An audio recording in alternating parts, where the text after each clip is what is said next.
What's up, homies? This is Doug here, and today we're going to be talking about crazy combos and cards you can find in Ikoria and with the other sets that haven't rotated out yet, what you can do, and some of them are pretty amazing. We finally got a webcam. You can see me. Hopefully, I'll see you guys on Discord, Untab, or in the future MTGA. But for now, we got Clash of the Titans. It is a 5-drop, 2 mountains, 3 colorless instant. Target creature fights another target creature. And the thing about it is that whenever cards like these are printed, it usually states my cards fight your cards. But with Ikoria being Land of the Beast, it doesn't specify that. So if your opponent drops a big creature that has a death touch, you can make it fight its bigger creature, or you can just have two of their bigger powerhouses fight. Or if they have a creature that's annoying, that's a defender, you can just drop a big creature, fight it, and still attack with it. But in other words, this is a really good one card combo, something you might want to side deck. Obviously not a mono red as it is a 5-drop, and usually end the game around that time. If not, once again, it is still a really good card that you can end people with. For example, Annex, if they have a creature that's 4 power greater, you can just make them fight each other. You'll still get the 1/1s, and you can attack with Torbran on the field and deal lots of damage while getting rid of a big powerhouse that they can easily block your Torbran with. But once again, a 5-drop card, not that good in mono red, but really good in Grow and other decks, especially with the new monsters coming out. So one of the new multicolored groups that is getting a lot of support is Abzan, and this I feel like is gonna push them to not overpowered, but really consistent 2 to 3 drops deck with Cheville, General Kudrow, and Loris of the Dream Den. You don't have to run it in your companion zone, but the really thing that is great about it is that it doesn't have an enter the battlefield effect, so it doesn't get countered by Hushbringer or other cards of that effect. But what happens is you sacrifice 2 creatures. For example, with Chevelle, you give a counter to something. You sacrifice, you draw a card, you gain 3 life. You play Loris, the Dream Den. You pay 2 mana, bring a creature from the graveyard, for example, Hero of Precinct 1. And seeing as how these are all multicolored cards, you still get the 1/1 warriors off the Hero of Precinct 1. Once again, you don't have to have it in your companion, so you can still run 2 and higher cards with Loris as just 4 of in your deck or 3 of.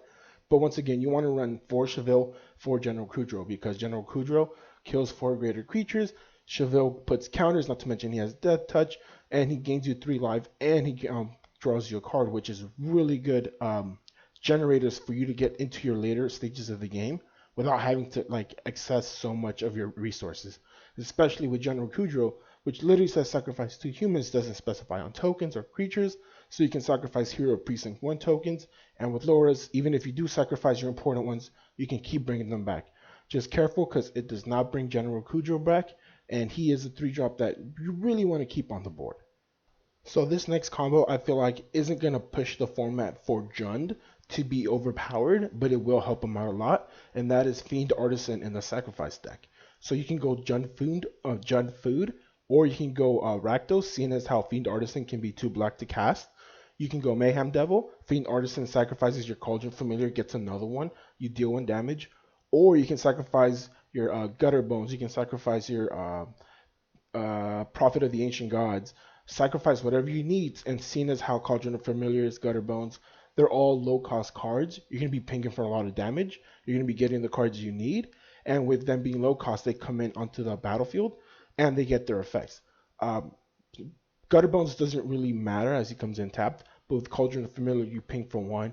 You can also sacrifice your Cauldron of Familiar, get your Mayhem Devil by turn 4 if you haven't drawn it, and that's why Fiend Artisan is going to be really good in this format, because you just pay 1 mana and the mana cost of the card, sacrifice your creature, which is what you want in this deck, and then get the resources you need. So you can even get cards, for example, like the Prophet, what is that 4-drop that whenever you exile a card, you get a 1/1 copy of it. Gary. So stuff like that, I feel like it's going to push this deck, not to its overpowered state, but just to a state where it is really consistent, where it's going to be tier 1, close to being tier 0.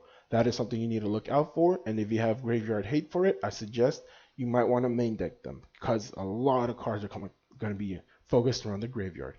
So this is going to be one of my favorite little combos. I'm going to try to play with this deck a lot, and it is pretty much an infinite deck out.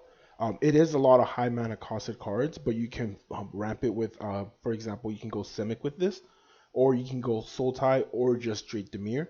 But pretty much you go Jace Field of Mysteries, you mill your Garudas to the graveyard.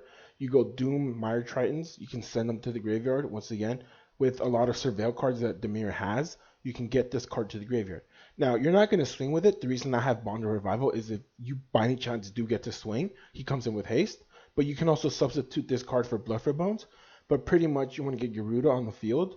Uh, when he sends the top cards of your deck to the graveyard, you can select any card from any graveyard. What you want to do is target another Garuda.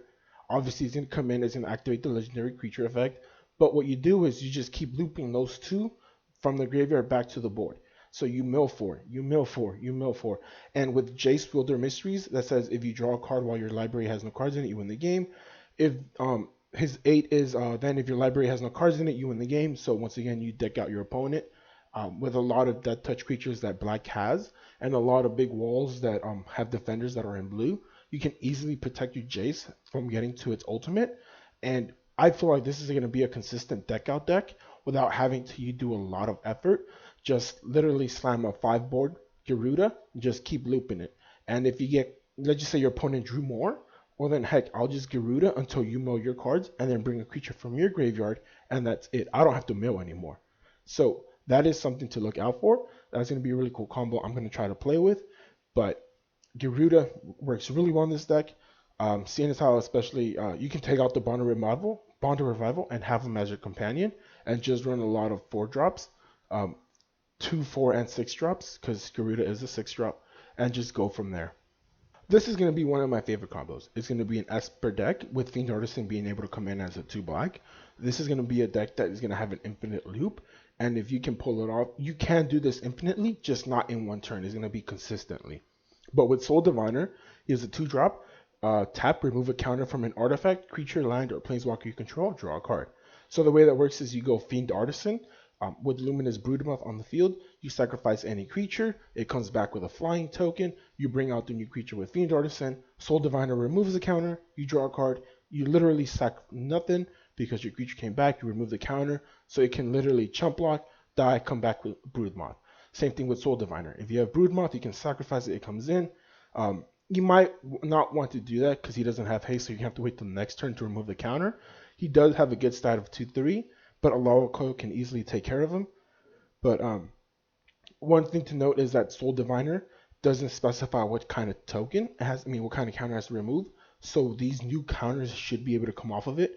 And with Fiend Artisan getting you whatever you need that's a creature type from your deck to the field with the new mutates, I feel like it's going to be really essential in your deck to have like this combo that searches for what it wants, draws cards, and it has the reanimator effect from Luminous Broodmoth without having to pay any mana or discard any cards.